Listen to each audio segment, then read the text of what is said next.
It's Thursday, March 23rd. This is an end of the day SPY recap, and today we end up with a 2 down red bar. It took out the low of the previous day, closed a little bit red, and without looking at the actual path the price took today, if you just saw this big red bar from yesterday, you would expect the lows of the day to be taken out.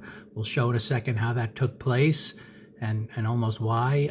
And then in terms of the weekly chart, we have one more day to go now. So now it becomes more high probability that this is going to close the shooter bar, which you would think, even if it's a little green, it would likely want to follow through lower into next week. That'll be a 2 down signal on the weekly chart.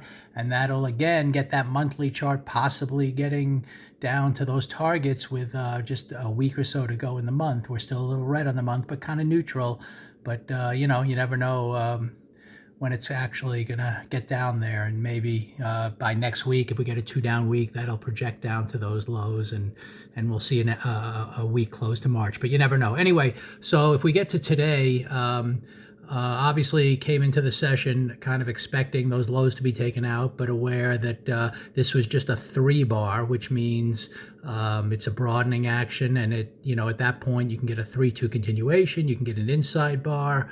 It's not a guarantee to really go one way or the other. It's not an actionable signal, in other words. But anyway, if you look at the price action, we talked about how the pre-market range was skewing towards the high of the day to open up, and right out of the gates, the first bar was green above that line. We held there for bar 2, so there was a buy signal right here to go long, and you're kind of inside a big red bar. You have a tail here which could provide resistance, but nevertheless, that's where structure was taking you early in the day. I got long a little bit late. Once I confirmed that I was comfortable that the upside was in place, and when you were trapping some shorts, I got long more in here, and I took my gains. And again, goes back, I've shot a whole bunch of videos on this, why I get my gains in the morning, and that's it. And I'm, at that point, anything could happen. I mean, you can get just an orderly pullback and a second push up. When you're on an inside day like this, at that point, the market was just inside, then you're not necessarily, with a big red bar, you're not really, expecting a 2 up bar to continue when you're starting all the way down here. So, I thought for sure there'd be like an orderly pullback and maybe a second push up without really taking out yesterday's high up here.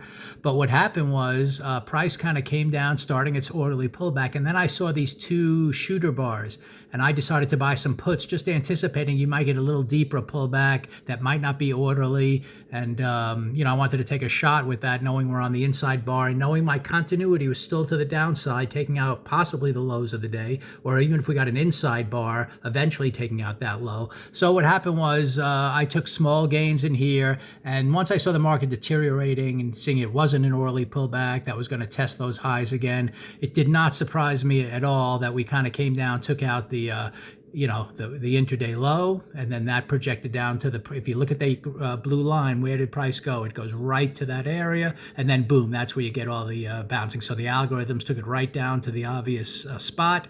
The reason you kind of knew you were heading down here to those pre-market lows, if you look at that 4-hour chart that I mentioned, I'm kind of monitoring, the very first part of the day had like a green bar, and the low of the day was kind of the bottom of the inside bar. And once you took that out, you then project down to the kind of yesterday's low, which was the low of, also the pre-market range. So if you were looking at this chart, and once you saw the break to the downside, it kind of projected down there. So anyway, we close with a 2 bar down. What this is now, you actually have an actionable signal to the upside. If we take out the high of today all the way up here tomorrow, that's an actionable signal to go long and to maybe close this week. Not as much of a shooter bar. Obviously, you're not anticipating that. You're kind of seeing this bar here, thinking it probably should test lower again, especially if it's not getting anywhere to the upside as the day goes on. Then you can almost anticipate everyone's going to kind of see that shooter bar going into next week, and